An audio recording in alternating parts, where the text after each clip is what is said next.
Thank you for tuning in to the GSMC Basketball Podcast presented by the GSMC Sports Network. I am your host, Nelson, here on this wonderful Monday afternoon. Happy Memorial Day for everybody that's out there. And respect the troops, USA, you guys already know.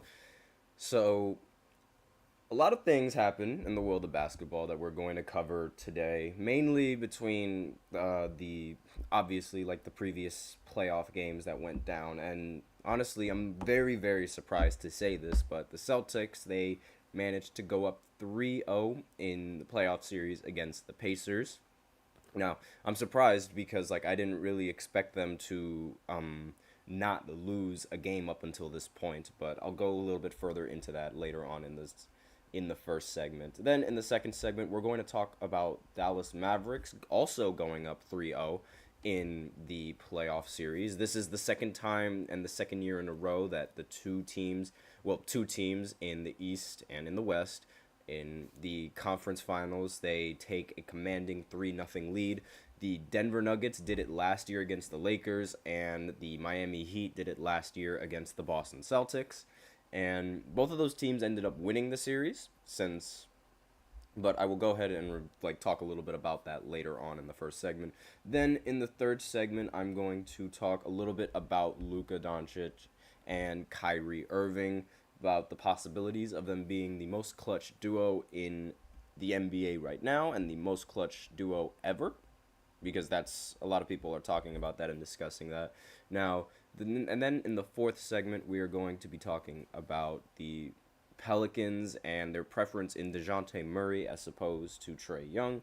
Before I begin, however, I'd like to we also have a fifth segment. I'd like to remind everybody of that, so be sure to stay tuned at the end of the fourth segment where I will reveal the fifth segment. But before I begin, I'd like to remind everybody to please go ahead, use the link in the description to get your comments recognized, or the link displayed below the ticker on every single show segment. The link is GSMCPodcast.net. It really helps the show, makes the show much more interactive between myself and you guys. Once again, the link is GSMCPodcast.net. And let's go right ahead and talk about the Celtics game and the series between the Pacers. So I'm just going to go ahead and pull up there we go. I was about to say, I hope the stats could pull up. Goodness, I worked really hard on them. So the final score was 114 to 111. The Celtics were able to come back. They were able to come back in this game. They were down by, I believe it was around I want to say maybe 20 points. Like the Pacers, they were really laying it into them in the first half of the game, and it took the Celtics all of their strength in their roster, in their offense, to be able to come out on top and win this game. Now, the two key players of the game are obviously Jason Tatum and Jaylen Brown. Jason Tatum, he ended the game with 36, 10, and 8, becomes the first player in NBA history to end a playoff game with at least 36, 10, and 8 without committing a single turnover. Again, ESPN stat, but still rather impressive. Next is Jaylen Brown. He ended up scoring 24 points in this game, along with 2 rebounds and 3 assists. And I didn't make graphics for the other two players, but some of the honorable mentions that I wanted to talk about in this win were Al Horford and Drew Holiday. So with Al Horford became the oldest player in NBA history to hit 7 threes in a playoff game, and he ended the game with 23 points. He shot 8 for 14 from the field, 7 for 12 from 3, and got 5 rebounds along with the 23 points as well. And also Drew Holiday. Now, Drew Holiday, he ended the game with 14 points, 9 rebounds and 3 steals. And one of those steals actually ended up coming late in the fourth quarter, which ultimately decided the game for the Boston Celtics. And basically what happened was the Celtics, they missed a shot coming down the court, and therefore the Pacers, they had possession, and the game was, they had a chance to take the lead. I believe the score at the time was 112 to 111, and they had a chance to take the lead. Drew Holiday picks up the ball, and he picks up whoever's playing on the ball and whoever's dribbling, and he gets a steal. and then he later gets fouled and knocks down both of the free throws to take this 3-point lead and eventually win the game in the end. So every single one of the Celtics players, they've all played a very crucial role in coming back in this game. And despite the Pacers being shorthanded, they didn't have Tyrese Halliburton in this game. They still were able to surprisingly put up a really good fight against the Celtics. The fact that they were even up 20 at one point is, rather impressive. It just, it's unfortunate for them that they couldn't hold on to that lead against the Celtics team.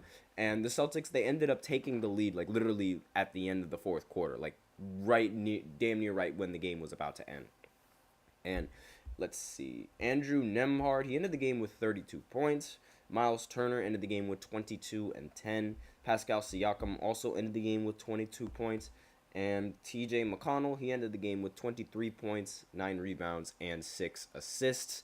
Jaylen Brown, towards the end of the game, he had some comments to say about this Pacers squad. He was saying there were some players on the Pacers that turned into Michael Jordan or whatever, which is honestly kind of ironic considering how, literally, this team, the Celtics team, it's somewhat like Michael Jordan's teams. I mean, they have the star player, then they have the second option, then they have the other role players on the team that are very good at defense, similar to how the Chicago Bulls were. But I'm not comparing the team to the Chicago Bulls and exactly like how they are, but more or less they have the same pieces, and they have the important pieces that they would need to make it all the way. So the Celtics they're now up 3-0 in this series, and not a single team in the history of the NBA has ever come back from a 3-0 deficit. And quite ironically, the Celtics were one of the teams that actually had a chance and were the closest to coming back from a 3-0 deficit, but unfortunately they blew it away towards the end of they blew it in game 7, actually the entirety of game 7 now that I think about it, where they got blown out by the Miami Heat at home. This happened rather recently, actually. This happened last year. They were this close, but they ultimately ended up losing, unfortunately for them. But now we see them on the complete other side of that matchup, or of the series lead, I guess you could say. And now it's up to the Celtics to close out this game in Indiana without having Tyrese Halliburton. I mean, the fact that the Pacers don't have Halliburton is definitely what's hurting their chances, and in my opinion, is what's going to be the downfall of this Pacers team. It's kind of ironic how they go up against all the teams that are injured, and now they're injured going into this series. I mean, they played the Bucks that were injured. In fact, injuries plagued a lot of the series in the Eastern Conference. So if you really think about it, the Boston Celtics, they had to play an injured Miami Heat. They had to play an injured Cavs team where Jared Allen wasn't playing, Donovan Mitchell wasn't playing, and as we know, with the Miami Heat, Jimmy Butler was out throughout the entirety of the series. And now they have to play against the Pacers, where Halliburton is injured throughout what's essentially going to be half of the series. And on the Pacers side, the Pacers, they ended up playing also against injured teams. I mean, they played against the Knicks, and the Knicks were most of the players on the Knicks, they ended up getting injured later. OG Anunoby ended up getting injured later. Same with Josh Hart, and they also didn't have Julius Randle whatsoever. Not to mention the Milwaukee Bucks, who didn't have Giannis at all in the series, as well as missing out on Dame throughout half of the series. So both of these teams in the Eastern Conference have only played injured teams, and I feel like it's going to be rather concerning for the Celtics when they actually have to go up against a Western Conference team that's legitimately, and even then, that Western Conference team isn't healthy either, because Derek Lively just ended up getting a neck injury in the previous game. And it would be very ironic if any of the other players on the Mavericks end up getting injured as well. And I wonder how public opinion is going to weigh these rings, because one of the things that's very common in today's day and age is putting asterisks on a lot of players' achievements and a lot of team accomplishments. I don't know why it's a common trend to do that now, but I mean, ever since the bubble, a lot of the media and a lot of people that watch the sport, they all say that, like, they put an asterisk on it, and they're like, oh well, they wouldn't have won if this didn't happen. Oh, they wouldn't have won if this man didn't get injured. Oh, they wouldn't have won if yada yada yada, all those kinds of things. But they never did that for they never did that back in, like, the 90s or in, like, the 80s or in the 2000s. I mean, when Michael Jordan went up against the Orlando Magic in, I believe it was 96, in the Eastern Conference Finals, Horace Grant got injured, and they did not talk about that whatsoever. Like, they did not put a single asterisk on Michael Jordan's championship, despite the fact that they had to play an injured Orlando Magic team just to make it to the finals. In fact, they actually praise him for sweeping that Orlando Magic team despite the fact that they were injured, saying, oh, Michael Jordan, he was just coming back from baseball, and then once he got 100%, he was able to sweep the team that beat him. Well, it wasn't really the same team that beat him. It was an injured team, but no one is going to tell you that, which I kind of find I find it very odd how certain teams get asterisks put on their accomplishments, and certain players get asterisks put on their accomplishments. But Michael Jordan, nah.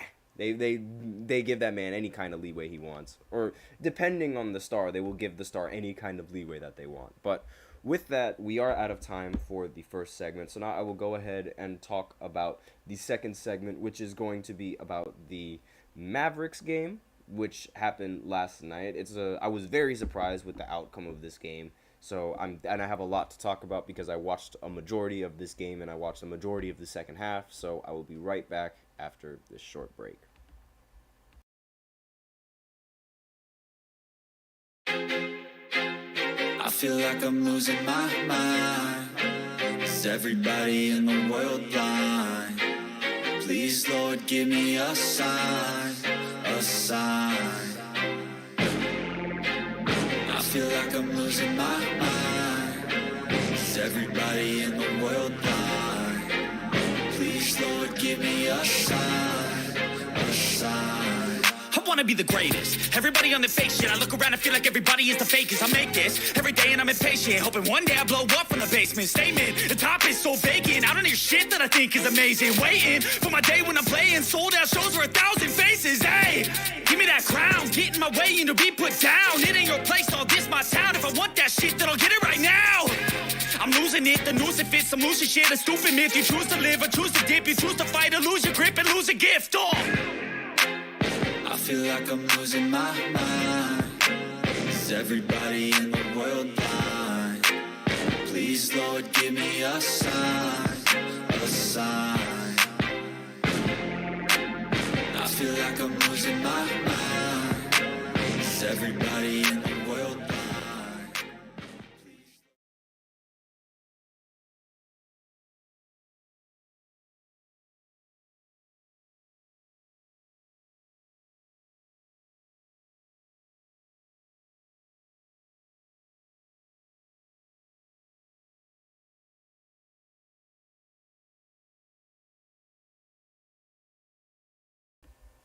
And we are back with the second segment of the GSMC Basketball Podcast presented by the GSMC Sports Network.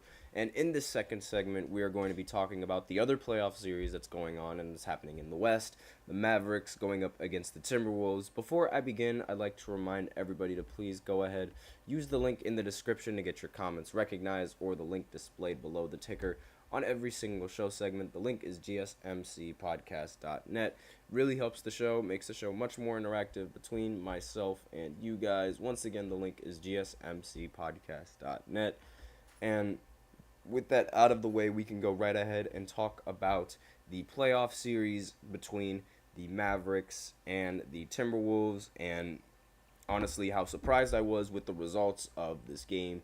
So I don't know why that is showing the Celtics image right now. I mean, it's literally putting, there we go. I don't know why it did that. It's so fantastic, making me look bad. So the Mavericks, they ended up beating the Timberwolves 116 to 107.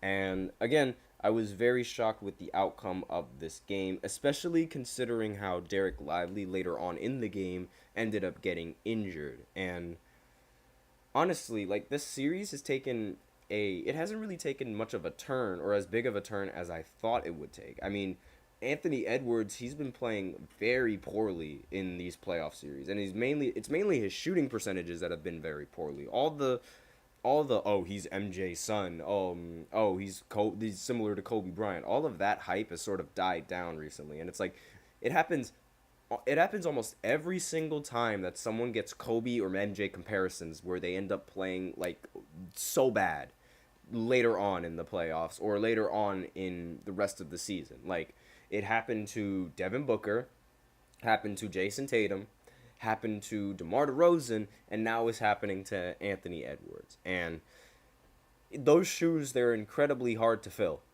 And giving these types of players the mantle so early, it's proven to be ineffective. Like, it doesn't work.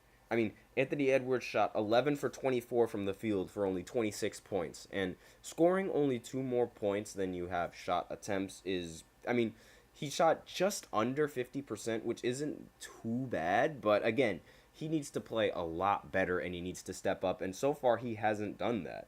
Karl Anthony Towns is another player that needs to step up, and he also hasn't done that. He shot 5 for 18 from the field, 0 for 8 from 3, and ended up getting 14 points. The self-proclaimed best shooting big man in the NBA, or in NBA history, just shot 0 for 8 from 3.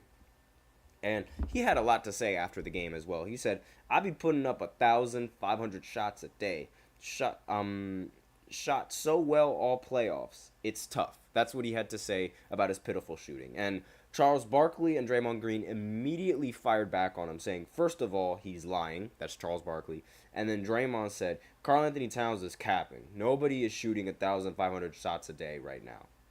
And I don't know why this Timberwolves team, like the two big men on the Timberwolves team, they get so much hate from absolutely everyone. Like, Rudy Gobert gets a tremendous amount of hate. And honestly, like, some parts of it is deserved and the other parts of it is just hating just to be a hater. Like, Draymond Green hates on Rudy Gobert just to be a hater. I don't know exactly why he's, like, despises Rudy Gobert so much, but I have my reasons for not liking Rudy Gobert. First of all, he started COVID trying to be super smart. If you guys remember back in 2020, he wanted to prove a point and saying that, like, I don't know what point he was trying to prove, but COVID was airborne, and you needed to wash your hands, you needed to make sure that you kept yourself clean. And Rudy Gobert wanted to set an example and just touch the microphones of everybody that touch the microphones of every single, like, news station when he was in his post-game interview. And guess who ended up getting COVID? Him. And ever since then, he was getting targeted for so much hate and disdain. And I personally do not like him for doing that. Like, me as a fan, do not appreciate the fact that he did that, and I do not like him. I don't like his game, and we'll talk about his game, actually. I mean, he's been horrible defensively. He went from slowing down Nikola Jokic in the previous series to barely being able to not even being able to stop a pick and roll.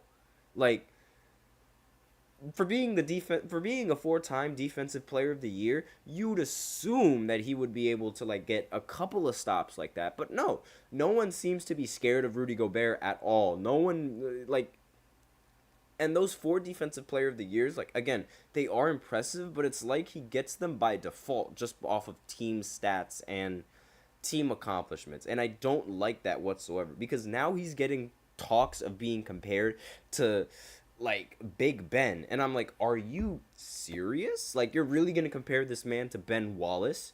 like, again, Ben Wallace, he was a 4-time Defensive Player of the Year, phenomenal defender, was able to stop Shaq, was able to block Shaq, actually, and again, he was one of the best defenders at, actually, one of the best defending centers ever, and now Rudy Gobert is getting compared to him. And in my opinion, it's like, first of all, Rudy Gobert doesn't even have to go through nearly the same amount of challenge that Ben Wallace had to go through guarding a bunch of big men the way that he did.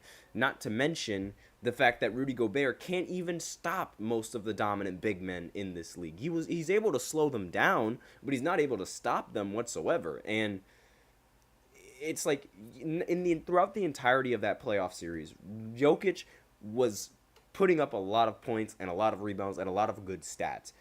Rudy Gobert never had I cannot name you one single game that Rudy Gobert has had where the center was completely stopped dead in his tracks. Cannot name a single game. But aside from the Rudy Gobert dislike, well, let's go ahead and look at the Mavericks. So, okay, is the slide just not going to change? Is it really going to be like that to me? Okay. Great. The slides were messed up. That's unfortunate. So Kyrie Irving and Luka Doncic, they ended up getting 33 points each, both of them together. Very, very impressive. And Luka, he ended the game with 33, 5, and 7. Kyrie Irving ended the game with 33, 3, and 4. So again, all of these players, very impressive stats, very, very impressive scoring coming in from them. And oh my gosh, are you serious? Like, the slides were working, and I was just doing them wrong. That's always great to know. So anyway, let me go ahead and pull up the slides real quick again, just to actually, like, try this properly. There we go. So Luka Doncic, he ended the game with 33 points, 7 rebounds, and you can't really see it right there. It's 5 assists. I don't know why the display is showing it like that. Maybe if I just move it up just a little bit. There you go. Could somewhat see enough of that. I'm actually going to minimize it as well just so you can see enough of the stats. But yeah, so those are the stats that Luka Doncic ended up putting up. 33 points, 7 rebounds, and 5 assists, along with Kyrie Irving, who also, he ended the game with 33 points, 3 rebounds, and 4 assists. These two players were phenomenal in this game. They were incredibly clutch, especially in the fourth quarter. And late in the fourth quarter, I mean, I guess that's what clutch really means, but the Timberwolves, for like 4 minutes left in the fourth quarter, could not score a single point to help their team and the Mavericks ended up capitalizing on that with Kyrie Irving and Luka Doncic putting up a masterclass in the fourth quarter. They abused the switches, they abused the pick and rolls, they did everything in their power that they possibly could to score on both Karl Anthony Towns and Rudy Gobert, and it really showed that, like, they're really matchup hunting. And the fact that the Defensive Player of the Year can't defend the perimeter and defends it really poorly, it's honestly, it really begs the question: should Wembanyama have won Defensive Player of the Year? Because now everyone is saying that Wembanyama has been robbed. Like, that's the talk of the town right now. Wembanyama was robbed, this, that, and the other.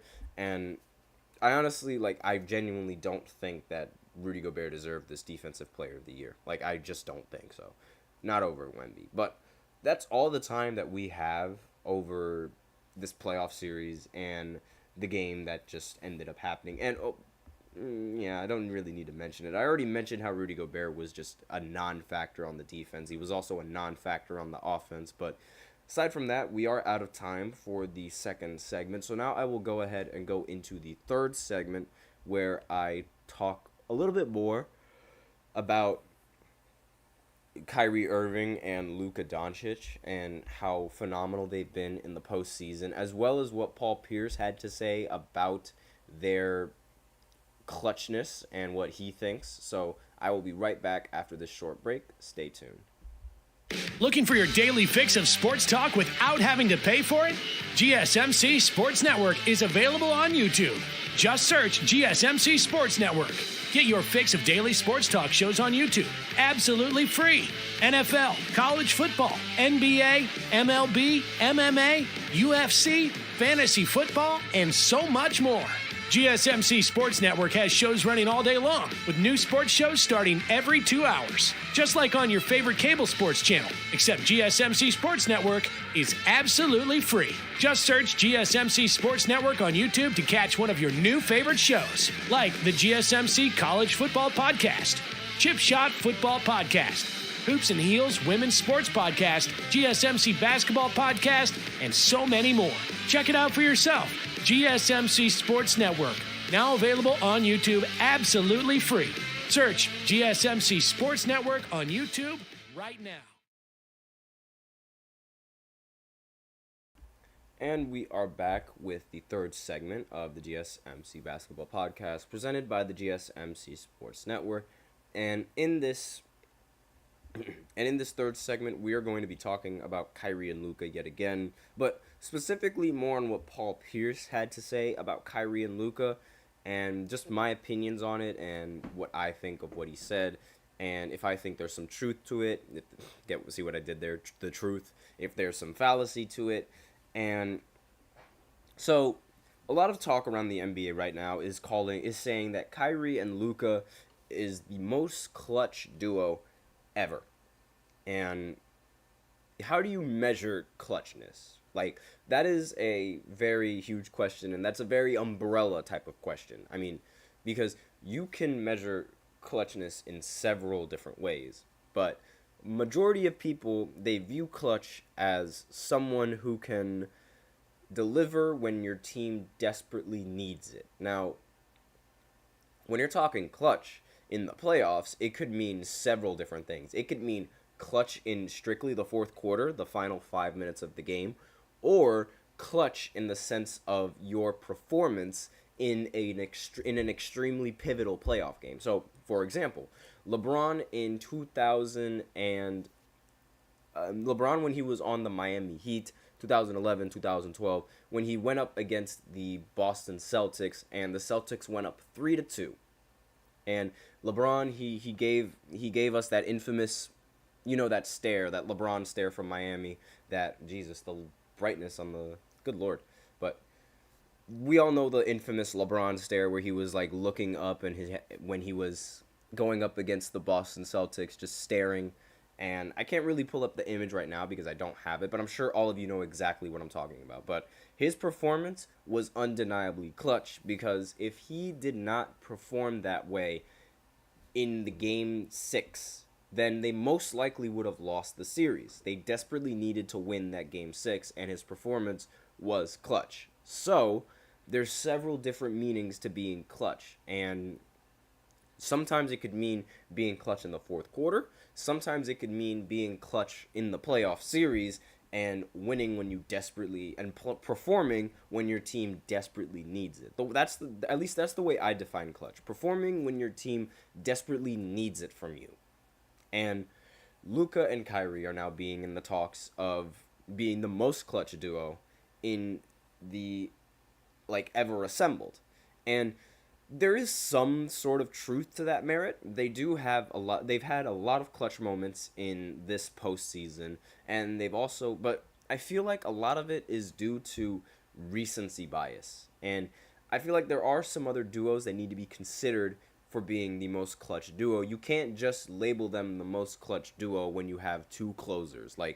There needs to be a little bit more to look into that. Now, Paul Pierce had something to say about this, and he believes that, if I can actually switch out the slide, there we go. He believes that Ray Allen and Jesus, I don't know why the slides are just not in the right spot. There we go. He believes that him and Ray Allen are the most clutch duo ever in the NBA, and that is wrong. I'm just adjusting the image real quick, so don't mind me. That is wrong on every single aspect you can possibly think of. The quote is, "Me and Ray Allen have something to say about that." I don't know what it is about Paul Pierce, but he is he is a Hall of Fame hater. He is he hates on absolutely anything and anyone in the NBA. I don't understand what is wrong. what's his problem. I don't understand like why he says all the things that he says, but he's it's just, I don't know. His takes are very, very questionable. I mean, he thinks that he had a better career than Dwayne Wade. He thinks that he once said that Steph Curry is a wing instead of a point guard. He says a lot of crazy things. He says a lot of things that just don't necessarily make the most sense. And this one is one of them. I mean, saying that him and Ray Allen are the most clutch, or like, are one of the clutch duos in NBA history, one of the most clutch duos in NBA history. I can't name a moment where I thought, oh, Paul Pierce was super clutch. Oh, Ray Allen was super clutch in the exact same series in the same season. I can't think of a single moment where those two. I mean, I can name a lot of moments where individually Paul Pierce has been clutch, and I can name moments where Ray Allen individually has been clutch. But both of them put together, like on the same team, I can't say that, simply because they've had, like, one of the things that this Celtics team benefited from was having a God squad, essentially. Like, they had Rondo, who was an extremely underrated point guard at the time, and is an extremely underrated point guard of all time. They had Kevin Garnett as well, who was a phenomenal defender, has won Defensive Player of the Year before, and also won the MVP while on the Timberwolves. And when you have all of that on your team, yes, you can still be clutch, but at the same time, there's not as much pressure on you. Similar to how there's not as much pressure on them compared to the pressure that Kyrie and Luka have had to deal with. Because Luka and Kyrie, if they do not perform, then their team is done. But for Paul Pierce and Ray Allen, they have other stars to fall back on, especially in the postseason with Rondo. Playoff Rondo is real. They had playoff Rondo to fall back on, and they also had Kevin Garnett to fall back on as well. They had options. Similar to how Kevin Durant, when he was on Golden State, he also had several other options, which alleviated a lot of pressure coming in from the rest of these, coming in from him. I mean, when in 2017 and 2018, in Game 3, Kevin Durant hit a buzzer beater which sealed the game. Like, in both of those games, in both 2017 and 2018. And, like, those shots gave him that clutch reputation, along with the game-tying shot in Game 7 as well against the Milwaukee Bucks when he was on Brooklyn. But ever since then, ever since he hasn't had other options to fall back on, he has not been the same clutch player in the postseason that we've seen several times. And again, part of that is because of not having the same amount of pressure to perform when you're on that Golden State Warriors team. Because there's barely any, like, the pressure that he had to deal with compared to the pressure that everyone else had to deal with isn't the same. And we're talking, and on the topic of most clutch duos ever, Paul Pierce is completely, I feel like he mentioned this duo just to try and forget about the other clutch duo, LeBron and Kyrie. I think LeBron and Kyrie are the most clutch, is the most clutch duo ever assembled. Like, coming back 3-1 in the postseason, being the first team to ever come back 3-1 in the finals in NBA history, that is clutch.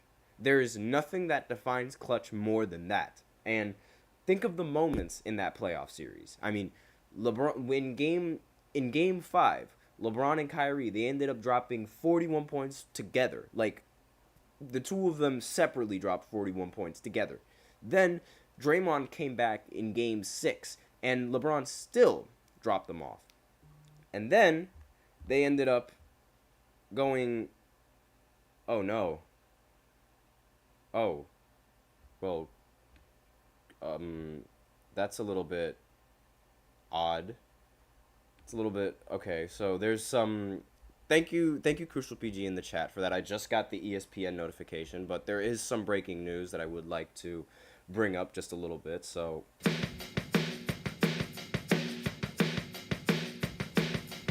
Right. So, tragically, as Crucial PG says in the chat, and as Woj just tweeted out, Bill Walton has died from cancer.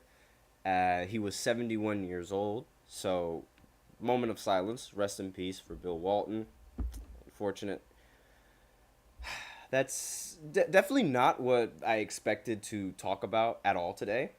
That's definitely a shocker.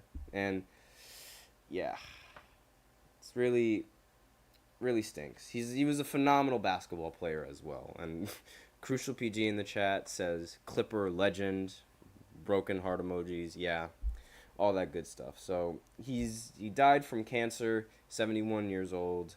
It was a prolonged battle, and he's a Hall of Famer, obviously. Great player when he was playing. Great player for the Blazers. Great player for the Celtics as well. He was the sixth man on the Celtics. He won 2 championships, one with Portland, the only one with Portland, and one with Boston.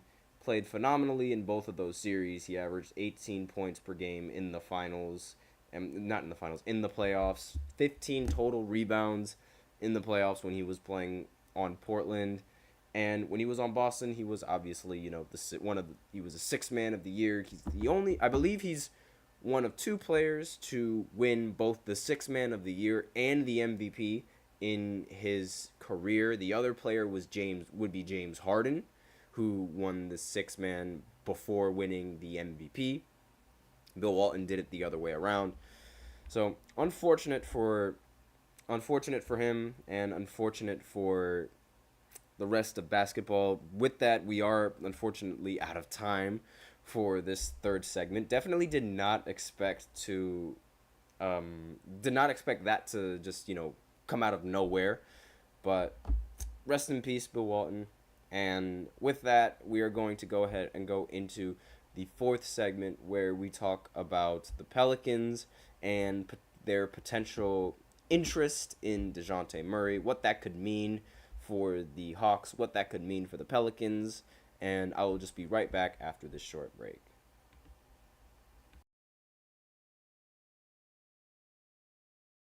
For the best and latest podcasts available anywhere, go to the podcast app on your cell phone and type in GSMC to access free content-rich podcasts on health and wellness, book reviews, sports, entertainment, relationships, social media, movies, technology, finance, and even weird news. Subscribe and download the GSMC Podcast Network's family of shows, available everywhere podcasts are found.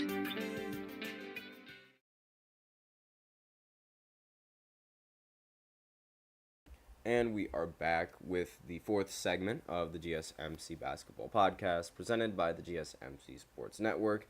And in this fourth segment, again, rest in peace, Bill Walton, for those of you guys who did not watch the third segment. And in this next segment, we are going to be talking about the Pelicans and their preference with DeJounte Murray in a potential trade for the Hawks guard.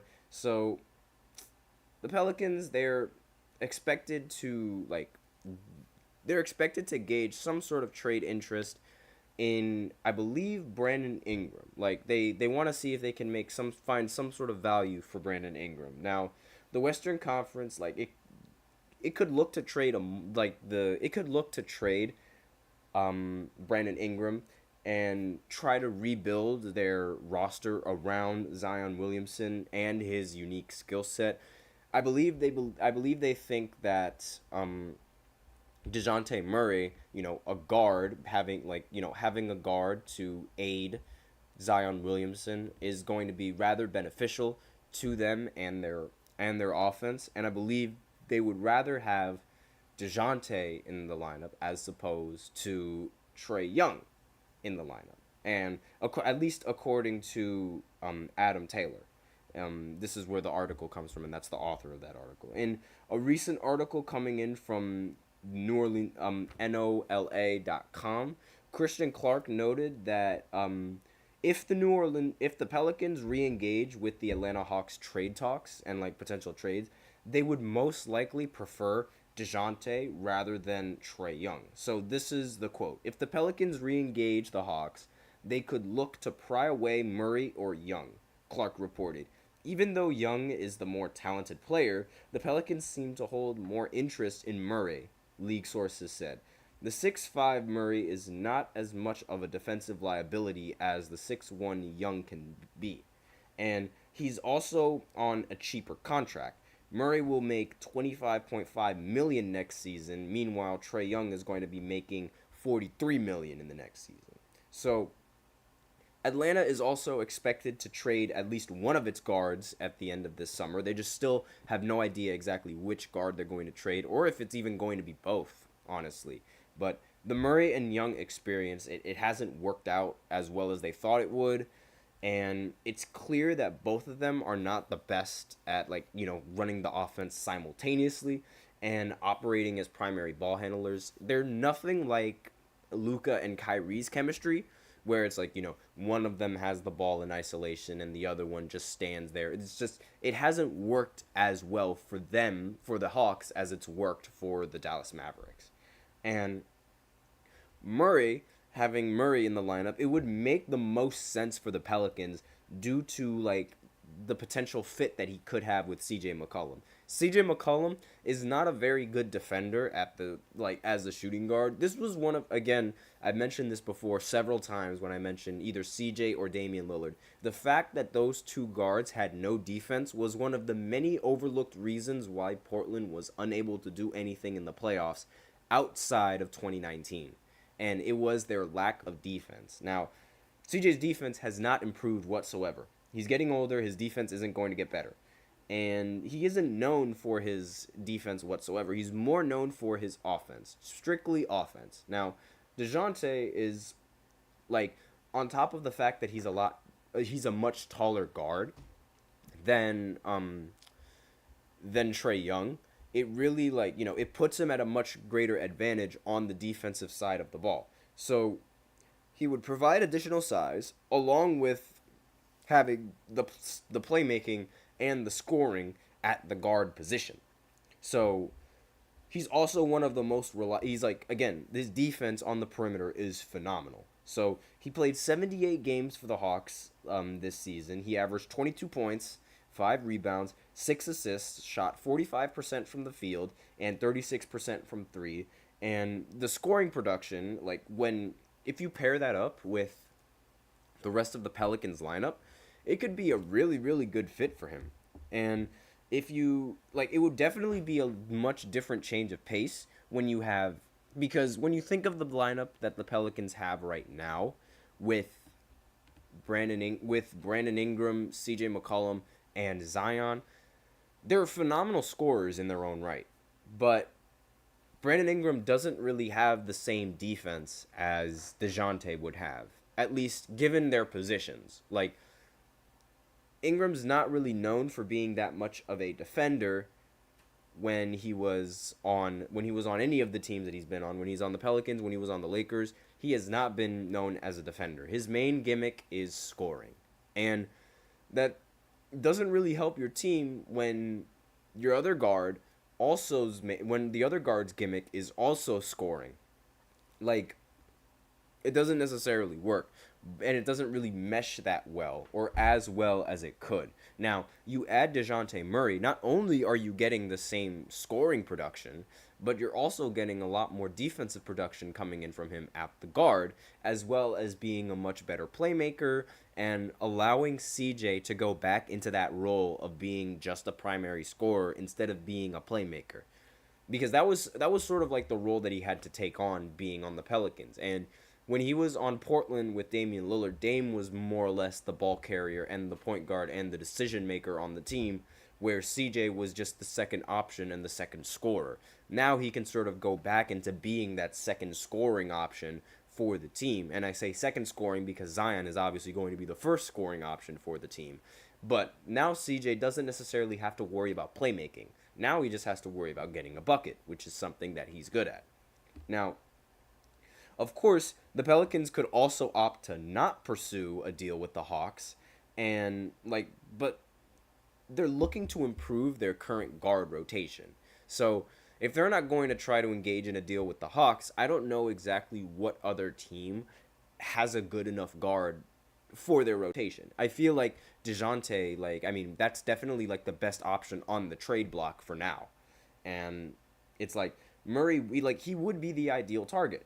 And he's proven to play like as like he's part of the team, and he could be the lead ball handler as well. And like the Pelicans would allow him to contend while growing into the role that suits his overall skill set, according to the article that I'm looking at right now. Whether the Pelicans see things the same way will remain to be seen. So, it could be, and granted, I mean, that would also allow the Hawks to be able to, I mean, think about it. Like, if depending on who they trade, who the Pelicans trade, if they are looking to trade Brandon Ingram for DeJounte, I don't know exactly like what the trade details are going to be, like what's going to be happening in that front office. I have no clue. But if they do give Trae Young that other scoring option with Brandon Ingram, that would definitely help the team a little bit more than having two playmakers and two ball-dominant guards. I mean, Trae Young, he's always going to average a lot of assists. He's been consistent with his assist averages throughout the entirety of his career. So adding another scoring option is only going to make things a lot easier for him, because now you got to worry about this super tall small forward as opposed to worrying about these just two guards. Like, I feel like that dynamic could really work. But let me know what you guys think in the comments. If you think that dynamic will work, if you think that it's not going to work, if you think they're just going to remain the same mid-tier team that they've been throughout the last 2 years. Let me know what you guys think in the comments. But with that, we are out of time for this fourth segment. So now I will go ahead and go into the special fifth segment, where I talk about the possibility of a Celtics versus Mavs final, and I'll just go ahead and talk about like what I think is going to happen if that series goes down, and just how that series is going to be amazing. So I'll be right back after this short break, so stay tuned.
And we are back with the fifth segment of the GSMC Basketball Podcast, presented by the GSMC Sports Network. And in this fifth segment, we are going to be talking about the finals matchup, which is most likely going to be the Celtics and the Mavs going into the finals. Now, I say this is going to be the finals matchup because there has not been a single team in the history of the NBA that has ever come back from a 3-0 deficit.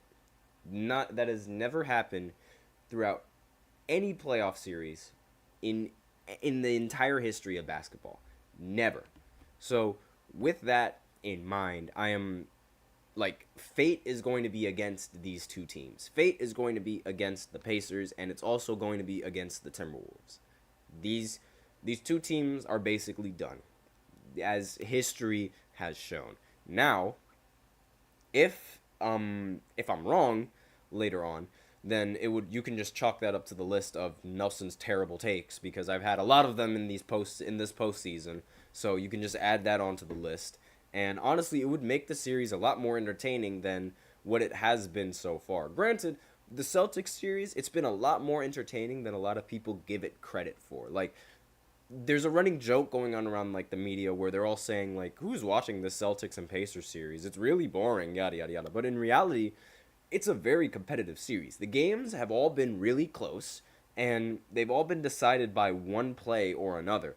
And like, I mean, a Jaylen Brown game tying 3-pointer, a Jason Tatum game leading 3-pointer in game 1, and then a very close game. Well, not a really close game, honestly. It was a blowout win for the Celtics in game 2, and then but another really close game in Indiana that came down to a Drew Holiday steal. Like, that's a very fun series to watch. And a lot of people were talking about how the Timberwolves series was going to be a lot better to watch, but that hasn't been the case either. Like, the duel between Anthony Edwards and Kyrie has not even been close. Anthony Edwards said he was going to, like, clamp Kyrie. That hasn't happened whatsoever in the postseason. That has not happened. Kyrie dropped 33 points. Is that clamps? That's not clamps. He also hasn't really played that well throughout the entirety of the series. Neither has Cat. And if anything, like, the Mavs series is a little bit more boring than the Celtics series.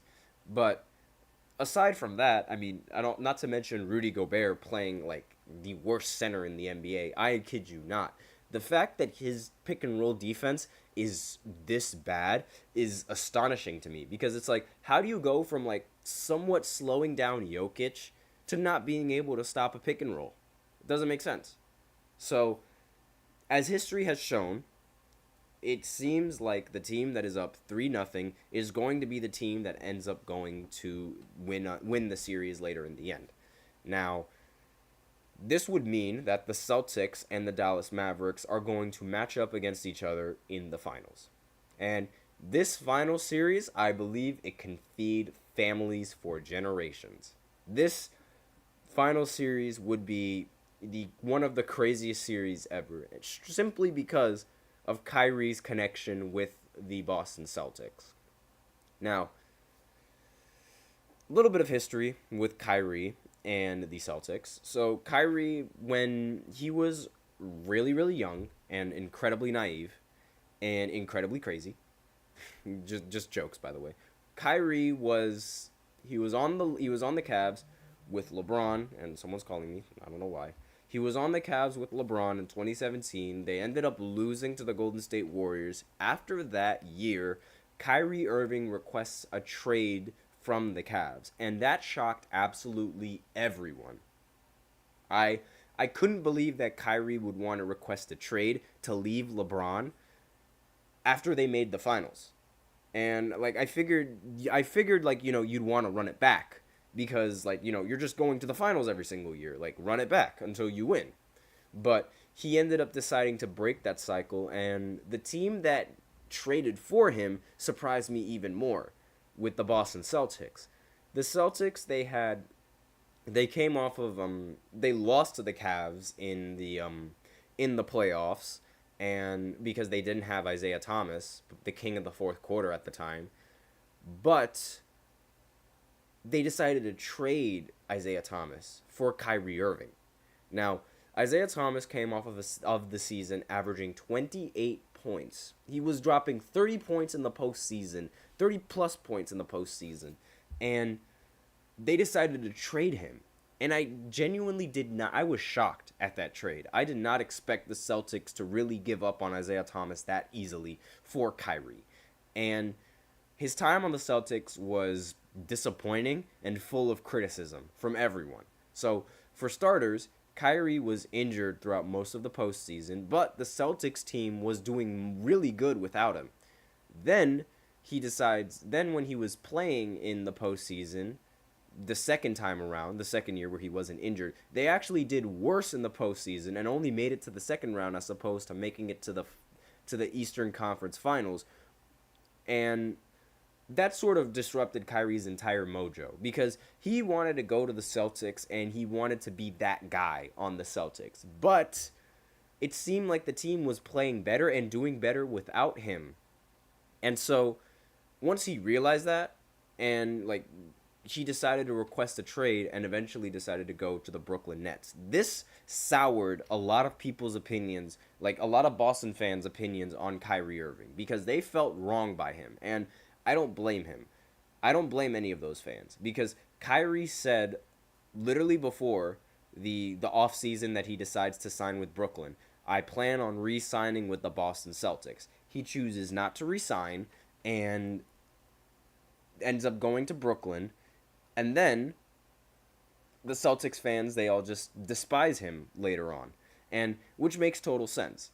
Kyrie then, when he's on the Brooklyn Nets with his big three with Kevin Durant and James Harden, they beat the Celtics in 5 games, which thus insinuates the hate coming in from the fans. They just despise Kyrie for this decision. And Kyrie, when he was in that playoff series, in I believe it was game 3, he stepped on the Celtics logo. I believe, like, I don't remember exactly what game it was, but I remember he stepped on the Celtics logo. And ever since, it might have been game 4 now that I think about it.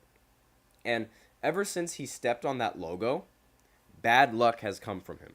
And they matched up against the Celtics again after they lost James Harden in a trade where they got Ben Simmons, and they ended up getting swept by the Boston Celtics. And that was sort of like the Celtics like revenge tour on Kyrie Irving. That was when they took out their revenge. And now they rematch on completely different teams, but with the same exact young team that was outperforming without Kyrie Irving on the squad. In fact, Kyrie actually had a problem with that squad and how young they were. And so much so that he called LeBron apologizing for how immature he was and realizing how being young and immature could be detrimental to a team. And so now that he's a little bit more mature and playing really well on the Dallas Mavericks, he's going to match up against his former team in the finals. And this series, like, again, with all of the things that I just mentioned and all of the little storylines, because the Celtics fans, they aren't going to forget what Kyrie did to them. They are not going to forget it one bit.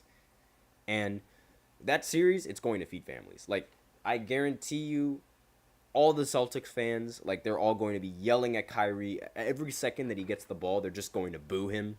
Similar to how in Oklahoma, every single time Kevin Durant got the ball, he got booed. And it's going to be a similar story that way. Now, who's going to win in that playoff series? That's still up for debate because the Celtics have yet to play a completely healthy team. All of their playoff series wins have come against injured teams and teams that just, they aren't at their full potential. That's what I wanted to say. But the Mavericks, on the other hand, they do have a really good roster, and they have competed against completely healthy teams. But this is a big problem. The defense on the Celtics is not something that should be trifled with. Drew Holiday and Derek White are phenomenal defenders. They made the All-NBA second team, and that's like not counting Jaylen Brown and Jason Tatum, who are also phenomenal defenders. And those two defenders, they're most likely going to be guarding Luka Doncic and Kyrie Irving. And having those two defenders on you, harassing you 24/7, it's going to take a toll on your stamina. And it's really like what makes this team so dangerous, the Celtics, is how they can have those two defenders guarding you and still just focus on guarding you. Like, they don't even have to do anything offensively because Jason Tatum and Jaylen Brown could provide offensively, along with Al Horford and the potential, rehabilitation of Kristaps to be able to play in the series. So the only thing that that Drew Holiday and Derek White would really have to worry about is guarding Kyrie and Luka. And they only have to focus on that. They don't really need to focus on much offensively, because at least if I were to assign them that role. And it's concerning for the Mavs, because it's like you're going up against elite perimeter defenders. And that's something that they didn't really have to go up against in the postseason so far. I mean, they had to face the Clippers, I'll give them that, but they didn't have Kawhi in that series, so they were lacking in a perimeter defender. Then they had to play against OKC. Lou Dort was only one good perimeter defender for the Thunder, and that comes immediately to mind. And now on the Timberwolves, granted, they have a very solid defensive team. Anthony Edwards, however, has proven to be ineffective when guarding Kyrie Irving, or any of those two guys. Now, Drew and Derek White, on the other hand, they're all NBA defensive players. And it's totally different going up against all defensive players as opposed to, good defenders. Completely different scale, completely different level. So that's mainly the concern that I have for the Mavericks and their chances of winning, because it's all going to be determined by how well Kyrie and Luka can play against all NBA defenses. And as for the Celtics, really it comes down to being consistent enough on offense to be able to match the Mavericks, while at the same time being able to stop those two players. While I do give a lot of credit to Drew Holiday and Derek White for their defense, I also give a lot of credit to Luka and Kyrie for their offense, because it's very difficult to stop those two with the degree of difficult shots that they make. It's like they could have an off game or they can have a good game. It really, we have no idea. But that's all that I have for this fifth segment, and that is going to be the end of the show. So thank you so much for tuning into the GSMC Basketball Podcast, presented by the GSMC Sports Network. Your support means a lot to us, so please remember to subscribe to the show, leave a positive review. It really does make a difference. We also invite you to follow us on Facebook, Twitter, TikTok, and Instagram for more content and updates. And as usual, please remember to use the link in the description to get your comments recognized, or the link displayed below the ticker on every single show segment. That is GSMCPodcast.net. It really helps the show, makes the show much more interactive between myself and you guys. That is all I have for you all today. Thank you so much for tuning in. I am your host, Nelson, and as always, take care.